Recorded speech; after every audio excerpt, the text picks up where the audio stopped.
This episode is made possible by NetSuite by Oracle and Brex, the AI-powered spend platform. Hello, this is Laurence Capone. I'm the CFO of Pipedrive, and you are listening to the CFO Thought Leader podcast.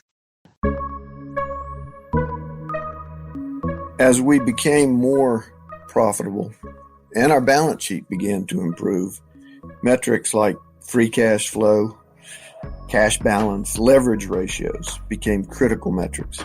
And we developed a cash allocation policy and a model.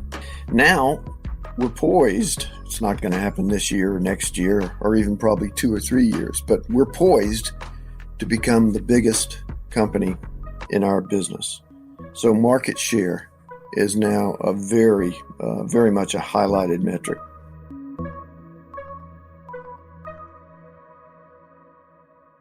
Hi, it's Jack, bringing you another holiday replay episode. This one features Jim Moylan, CFO of Ciena.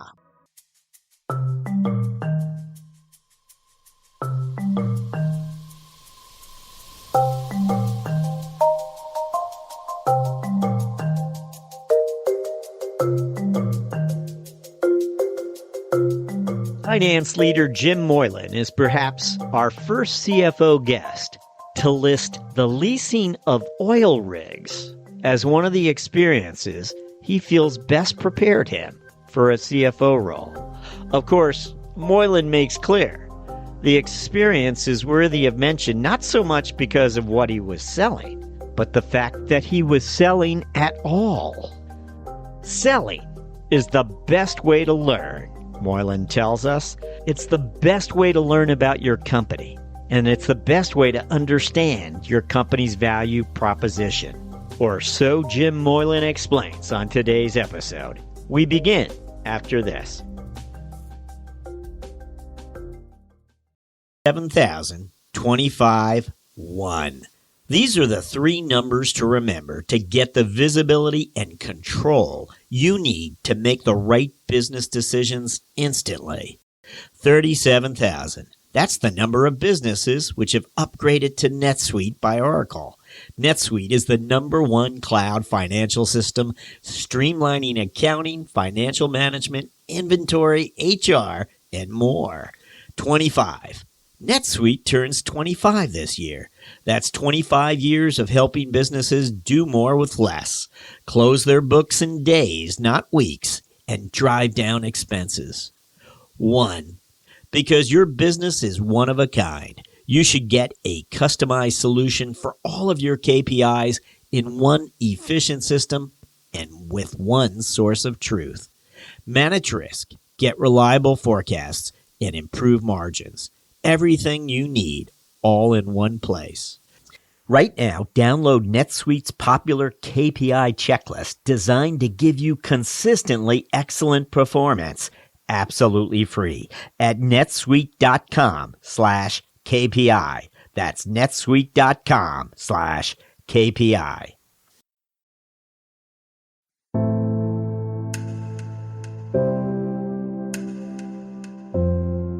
Hello, we're speaking with Jim Moylan, CFO of Ciena. Jim, welcome. Thank you, Jack. Good to be here. So, Jim, as you may know, we always begin with this question. We ask our guests to look back in time for us and try to identify those experiences they feel prepared them for a CFO role. Look back for us. What comes to mind? Yes. I joined a company out of business school, an energy company. We had a number of different subsidiaries, but it was a very asset heavy and low number of people, frankly. We had $4 billion in revenue and about 3,000 people. Consequently, I was given the opportunity to do a lot of different things during my time there. I spent 22 years there. The three things that come to mind are, first of all, we had a marine contract drilling subsidiary, and I had an opportunity very early in my career to be a salesman for that subsidiary. I traveled the world trying to lease our rigs to oil companies around the world. I've always thought, and I feel this deeply, that the best way to learn what a company does and its value proposition is to be a salesperson. And having that experience as a salesperson really cemented that in my mind, and I tell people that everywhere I go. The second thing that enabled me to be a leader is that for the same company, I spent time as the head of strategy. And we did 4 acquisitions and 2 divestitures, some of which went out as IPOs. As a consequently, I learned how important strategy and strategic decisions are to a company's success. And then thirdly, I was president of an operating subsidiary. And that gave me a chance to understand how all the functions of a company integrate and how they use cross-functional communication and processes to work better. Driving that company's success was a great experience for me. So those are the things that come to my mind when I think about how I developed. I do think that it's really critical for anybody in any field to, if they want to get to the top of a company, is to have a set of diverse experiences, not just experiences within your own function. Again, you shared with us over 20 years with that one company. Is that correct? Yes, and 22. The name of the company is Sonat? Sonat, Sonat. It's a shortening of the word Southern Natural Gas Company, because Southern Natural Gas Transmission Pipeline was the original company of the business, and it was then diversified over the years, part of which I took part in. But Southern Natural Gas Transmission Company was the company for which I was president. It was based in Birmingham, Alabama. It has since become part of it was acquired by El Paso Energy in 1999. So 22 years with that company and with Ciena for roughly 15 years. Is that right? Yes. So what does that tell us about you? I think that it is all about learning and getting to the next opportunity. I would say that between that 22-year stint and the 15-year stint at Ciena, I was with 4 different companies in about a 7 or 8 year period. So if it didn't work for me, it didn't work for me, and I learned that quickly and left. But I'd say it's all about enjoying myself, enjoying the people around me, feeling that I can make a difference and feeling that I am making a difference and developing as a leader. I also want to share, Jim, if you wouldn't mind, way back when you were a graduate of Georgia Institute of Technology, and you go back for an MBA pretty swiftly, but you go back in a few years to Harvard, you get a Harvard MBA, and then you move in and make this connection for the next 2 decades, you're with that one company. Is that right? Yes, correct. You mentioned how you became president of one of the operating units and how you recommend varied experiences as you climb the ladder, but was it always going to be finance? Did you think I'm headed down the finance leadership path? Well, actually, when I first went to Georgia Tech, I majored in mathematics because I had a mentor who was a great math teacher, and he guided me in that direction. I quickly found out that business was where I wanted to go. And I wasn't really sold on finance to begin with. I just knew that business was where I wanted to go. So I ended up getting an industrial engineering degree from Georgia Tech. When I went to Harvard Business School, it just became clearer and clearer to me that finance was my calling, my ultimate calling. But I do I'm thankful for the fact that I was able to join a company that was willing to take risks on people and put them in jobs where they weren't necessarily, on that path to begin with. And so as I said, I thought being the head of a company, of a subsidiary, was one of the best experiences I ever had, but also being the head of strategy. and also being a salesman was just great and developed me as a financial leader.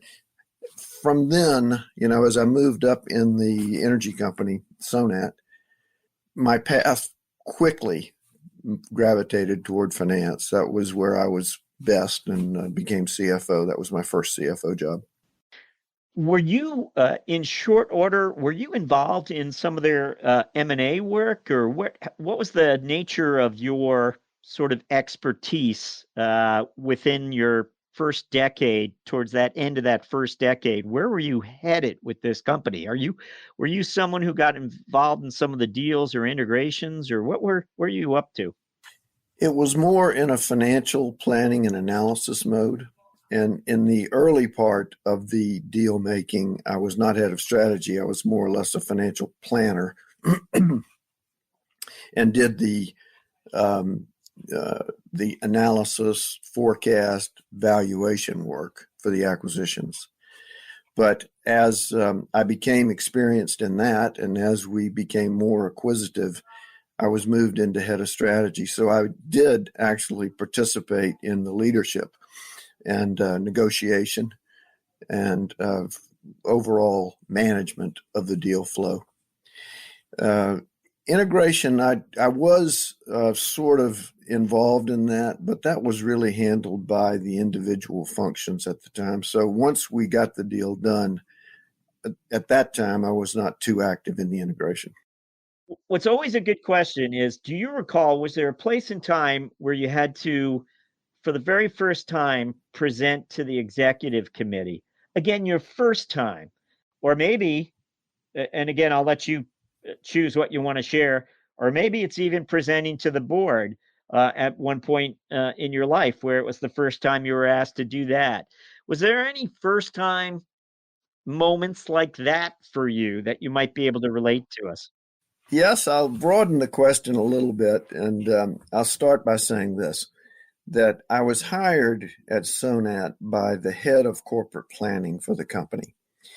And I went to work in the contract drilling subsidiary, and I was a financial planning analyst.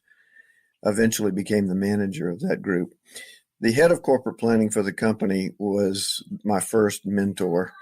He was a master at presentations. I mean, I learned how to put together a presentation, how to make a presentation from him.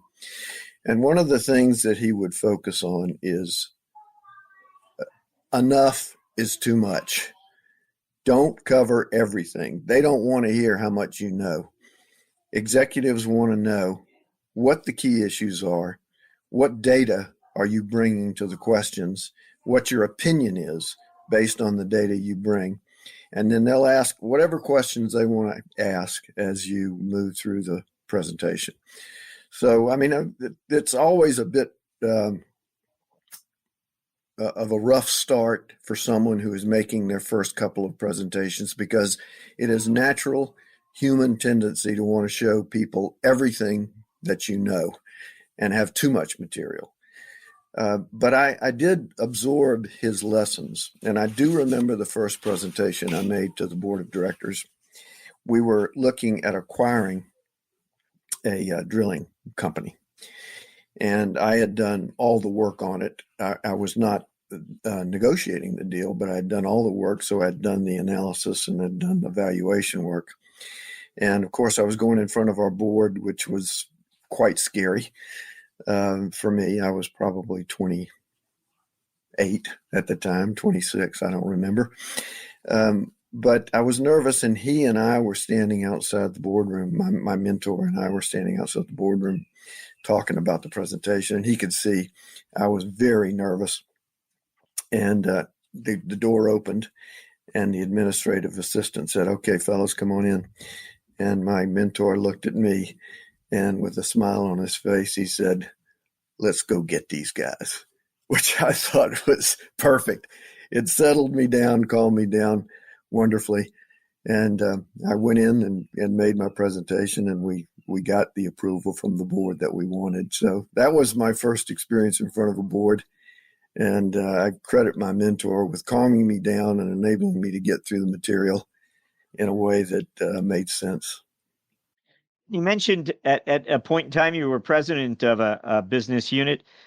When do you recall you began to lead others? Was that earlier, most likely, or when did you begin to develop and have others report to you? How did that happen?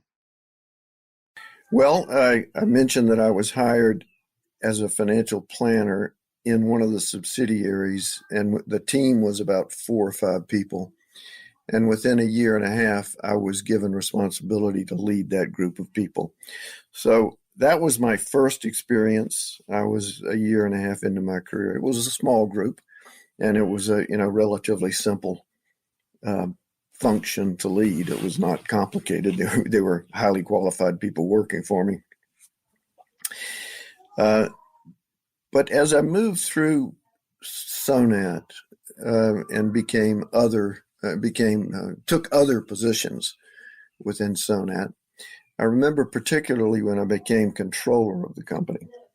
And as controller of the company, I had responsibility for about 100 people scattered around the U.S., not around the globe, but around the U.S.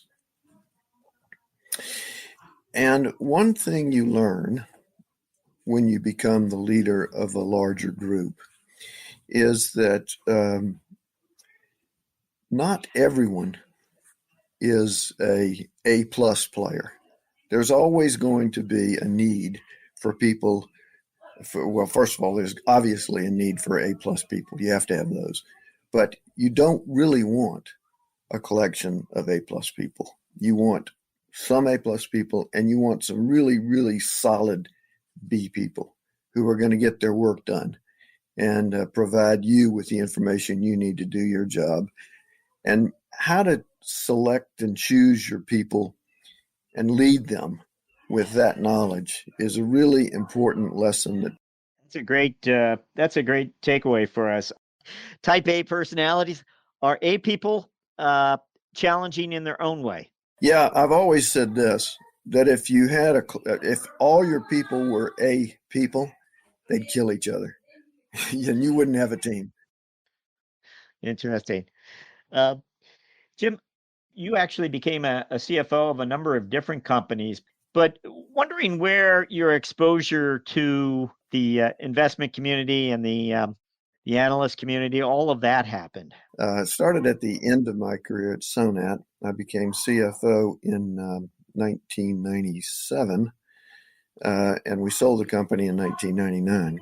So that was my first exposure in a significant way to investor relations. I had, of course, dealt with the bond market and analysts and underwriters in the bond market prior to that. But CFO was the first time I was exposed to shareholders and investors. And our CEO was quite a good communicator with the investment community. We had quarterly meetings in New York with as many sell-siders who would attend. And so I learned from him how to begin the process. I would say that the whole process, set of techniques, and rules of the road have changed very significantly since then. As I said, as you noted, I've been CFO for a number of different companies, and I think I know how to do that pretty well. But it was really started by the fact that the CEO at the time had a very set process and a good way of dealing with the sell side and buy side analysts, and I learned from him. So you very quickly told us that your end chapter there at Sumat, the company was actually sold. Is that right? But did you say you Yes. Stepped into the CFO role before it was sold, or what was? Yes. Okay. Yes, So I did. that's significant. So were you? You mentioned you were a controller, of course, like the global controller, I think, Yes. for the company. And how many steps were in between that and the CFO role? There were 4 or 5 steps. And what happened was I became controller. I was given the internal audit I was, as part of the controllership, I was given IT as part of the controllership and tax. I then, at the end of that period of time, I had, just about all the functions of a CFO except for treasury and investor relations. Then in 94, I was named head of the pipeline subsidiary, and I did that job for 3 years until 1997. And 97 was the year that I became CFO. And it was the company approached, or was it time to put the company up for sale? Like, what was the circumstances that unfolded over the next 24 months? It was a time of great change in the natural gas transmission business. There had been regulatory changes. There had been, of course, great volatility in the energy prices, and there was a wave of consolidation that occurred across the natural gas transmission company business. We had other subsidiaries, but that was our major subsidiary. In the early 80s, there were probably 26 public natural gas transmission companies. By the mid 90s, there were about 7 or 8. And that quickly became 3 or 4 over the next few years. So the handwriting was on the wall. It was all about efficiencies and dealing with the Federal Energy Regulatory Commission in a sort of an integrated way. And so it became clear that we were not of a size that we could be an acquirer. We were going to have to be an acquiree. So, I mean, it just was a strategic evolution that became clear over time. So, Jim, you provided us with some nice overarching details about your career building years and finding your way to the CFO office originally. But right now, let's find out about Ciena. Tell us about this company. What does it do, and what are its offerings really today? Ciena is a technology company. We produce and we sell hardware, software, and services to companies that own and operate information networks like AT&T, Verizon, Google, Facebook, Amazon. Our products attach to the network fiber and create and manage the flow of information. We use lasers and software to create information. And because light is the medium of information in a fiber network, we are known as an optical company. I would say that if you think about Porter and his sort of pillars of strategy, the thing that we do best is technology. We have leading optical technology. We've been the first to market and the best in market with all of the succeeding generations of optical technology for the last 10 years. And I believe it'll probably continue for the foreseeable future. Take a look back for us, though, and maybe share some of the history of this company or its early milestones for us.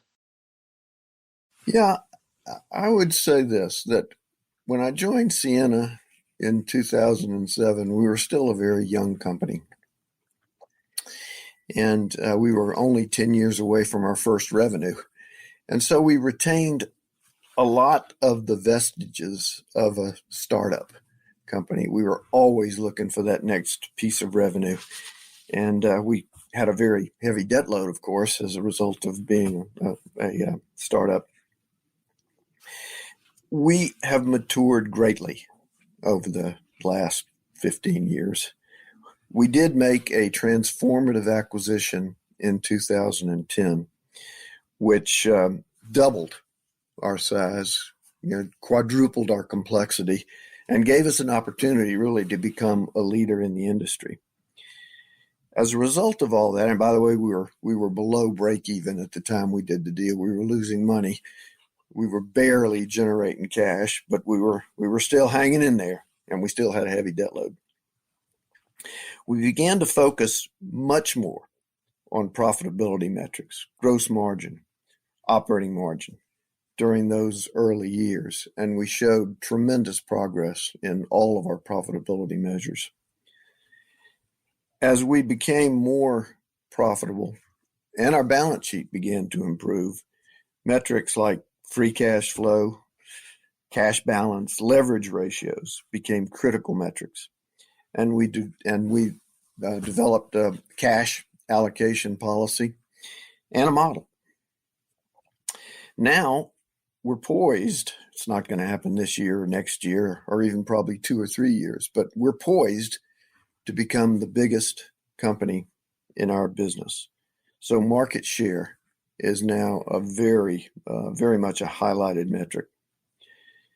All of those financial metrics above are featured very prominently in our weekly discussion with my team, and our monthly and quarterly reports to our management, board of directors, and investors contain all of these metrics. I'd say one other metric that is very important, and it's non-financial really. It drives from the fact that the key underlying driver for our business is data flows across fiber networks and then therefore demand for bandwidth. So we very carefully monitor all the statistics that we can about what's happening on networks.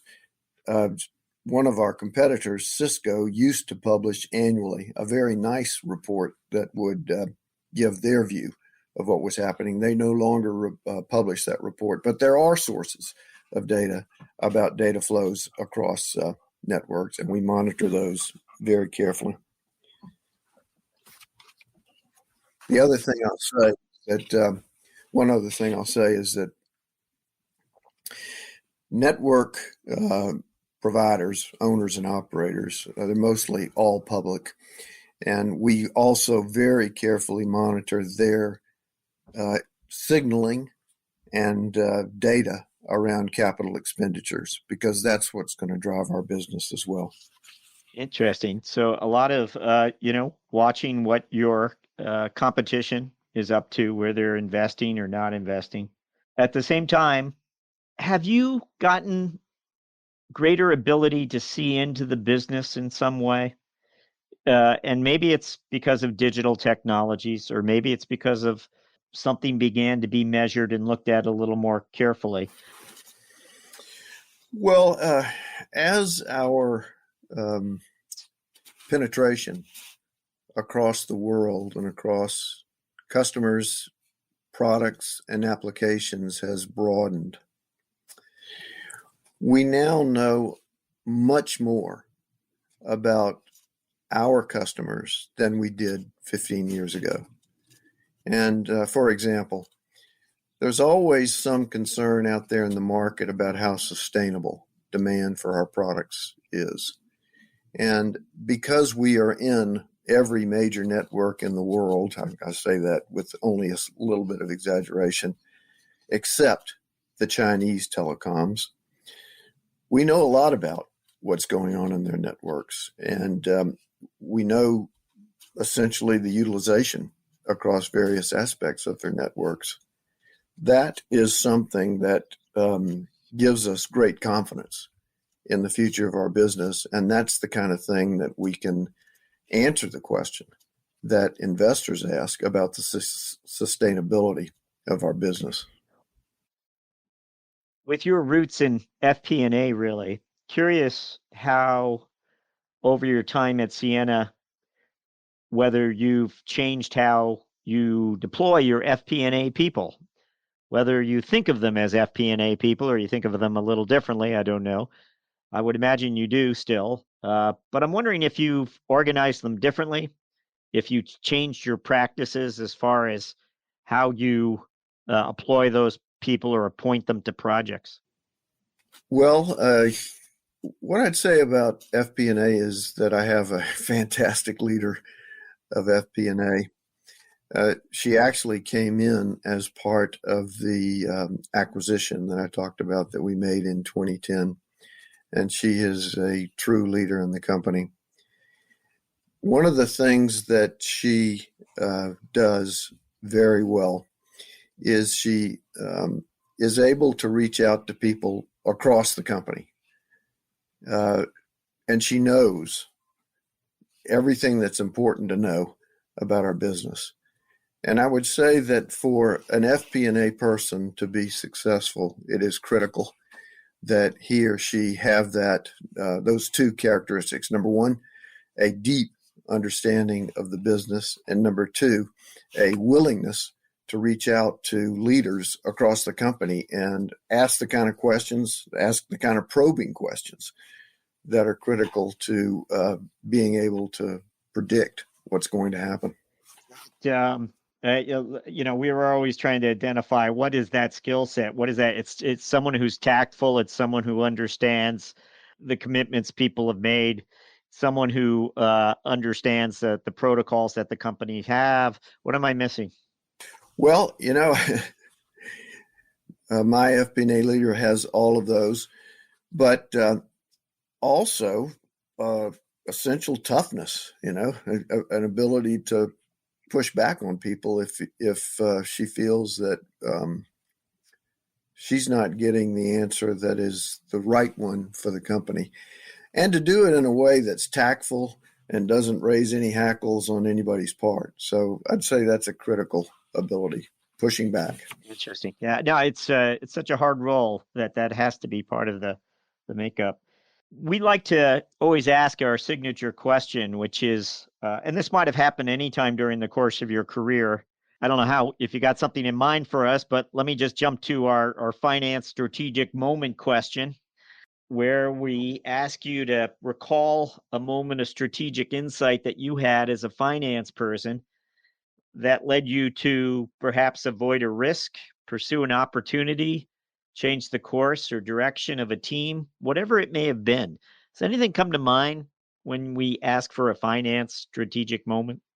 Yeah, I would say that it's a little broader than finance, but it came about initially quite a long time ago, in the mid-90s, when I read a book called Re-engineering the Corporation, written by a guy named Michael Hammer and James Champy. And it was all about looking cross-functionally across processes in a company that need to be optimized across the company, not optimized within the function. And since I have an industrial engineering background and degree, this thought process appealed to me greatly. And I thought it was a wonderful book. I thought it was one of the best business books that's ever been written. And as a consequence, I took that set of learnings and I organized a re-engineering of the company. And we had a consultant come in and help us, of course. We didn't do it ourselves. But we came up with 5 key initiatives across the company that really made a big difference in the profitability of the company, and I was very proud to be a part of it. The reason I think it's important is that now, today, there's a lot of talk about digitalization. And what digitalization is essentially re-engineering, but using the much improved information technology systems that we have today. We have great information technology systems. Salesforce is great. It's got a world of information and can be used in a wide variety of applications. We use it. Anaplan, which is a modeling tool, which is greatly improved over past modeling tools. But those 2 systems, along with a couple or 3 homegrown systems, have enabled us to really re-engineer significant parts of Ciena and gotten us away from spreadsheets, gotten us away from repetitive work, gotten us away from manual transferal of data to a very integrated set of systems that really drive the front end of our business and our forecasting. So I'd say that's what really gave me, that book is what really gave me the sort of view about how you do not just re-engineering, but digitalization. CFOs and controllers, does expense management feel like a necessary evil? It's time to switch to Brex. Brex automates and accelerates spend management with easy-to-use corporate cards, travel, expense management, and bill pay, all on one AI-powered platform. Brex makes it easy to boost efficiency and compliance enterprise-wide and free up your managers, employees, and accounting team for higher impact work. Top companies from startups to enterprises are using Brex to automate manual work and transform their finance operations. We're talking DoorDash, Robinhood, Airtable, and countless other industry leaders. Ready to join them? Switch to AI-powered spend management at Brex.com. But if you can go back in time for us, that very first CFO chapter, so it would have been when you were with your CEO back in the late 90s. And when you first stepped into the CFO role and took on all the responsibilities for the first time, if you could go back and give yourself some advice, you know what you knew, you know what you might recall, what you didn't know, what would be the piece of advice you give that CFO who's there for the first 30 days of their CFO chapter?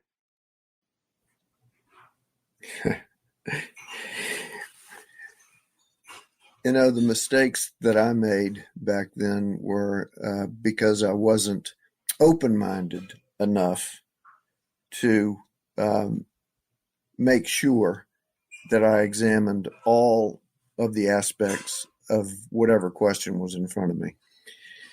I think it's a natural human tendency to be posed a question, to do analysis, and to come up with an answer, an opinion, or a direction. And it's also somewhat natural to kind of close yourself off to other answers and other angles. And I guess one thing I could have done better was not come up with the answer as quickly as I did, and make sure that I considered other answers, other angles, and, frankly, opposing angles to the opinions that I had. So I'd say that was what I'd give. That's the advice I would give people as they come into a early and important job. Think about all the possible answers, not just the one you think is the right idea. Excellent. Thank you for that. We always like to ask our guests to reflect a little bit on the personal side for us. Jim, this might be more related to outside of work, a little more broad. We're wondering if you have a daily routine that you do, something that this is what Jim does. That's just his way. Maybe it's a habit that you have. It might be something that a family member would point out to us. He's always done it that way. Do not know. But is there something you're known for, something you do? There are two things. One is that I love music, and I have of course, I'm dating myself, but I have a vast collection of LPs and CDs, and I love all kinds of music, and I listen to a lot of music of all sorts. That's what people would, my family would first point out is that he loves music. Secondly, I do have a routine, and it's been enabled, frankly, by the fact that when COVID occurred, we sent everybody home and allowed them, or forced them really, to work from home. Working from home really gives a person great flexibility. And I have used that flexibility to develop an exercise routine. I exercise just about every day. I exercise for about an hour and a half. And I can always find time in my day, or make time in my day, to exercise. And it's been great for me. And I would highly recommend it to people. You don't have to be an intense exerciser. You just have to be a regular exerciser. Well, our next question is whether you have a book recommendation. Folks might be able to find Reengineering the Corporation on Amazon. I'm sure it's in its 17th printing. No, it was one of the most popular books of that period. So it was Yes. the good to great of the early 90s. Certainly set off the whole re-engineering boom that happened. Yes. But that's an interesting selection for us. Would any other suggestions for us? Well, you mentioned the other one I was going to say, which is good to great. And as good as re-engineering the corporation was, I feel that Good to Great was the best business book that I've ever read about management and leadership. Jim Collins did a fantastic job of using data to identify the characteristics of companies and how they became good companies, how they became great companies from being merely good companies. So that's what I would highly recommend to people, because it's just great. And it's dated too. It's 2001, I think, was the publishing date, but it was a great book. I'll mention one other. It's not as well known, but it's a book called Cyber War. I've got it on my shelf here. I don't remember the author, but Cyber War is the name of it, and it is available on Amazon because I got it there.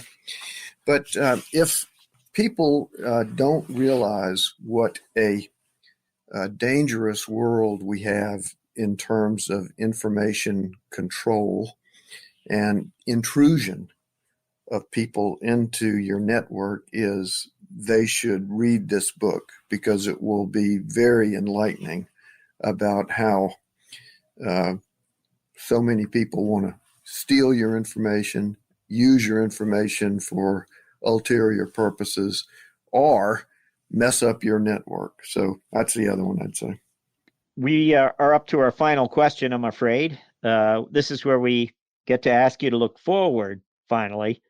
And we're wondering what your priorities are over the next 12 months as CFO of Ciena. There's a lot of talk in the world about the supply chain. We in Ciena have experienced issues in our supply chain that have disrupted our business in ways that we could never have imagined.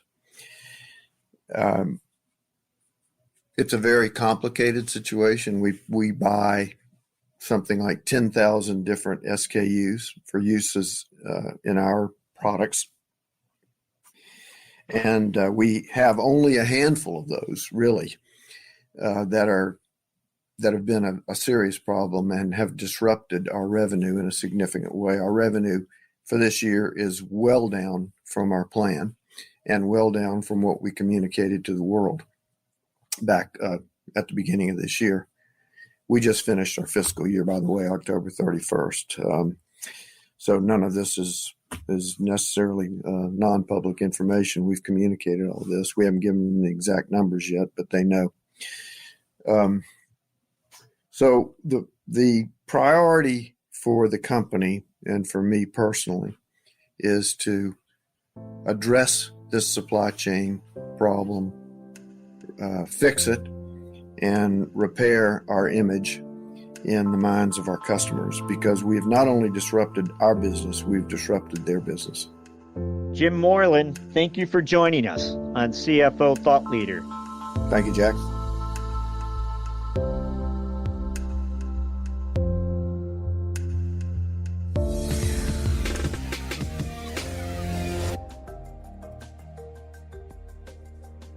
Hello, listeners. Do us a favor.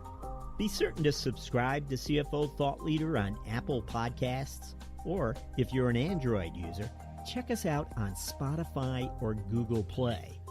If you like the show, please recommend it to a friend.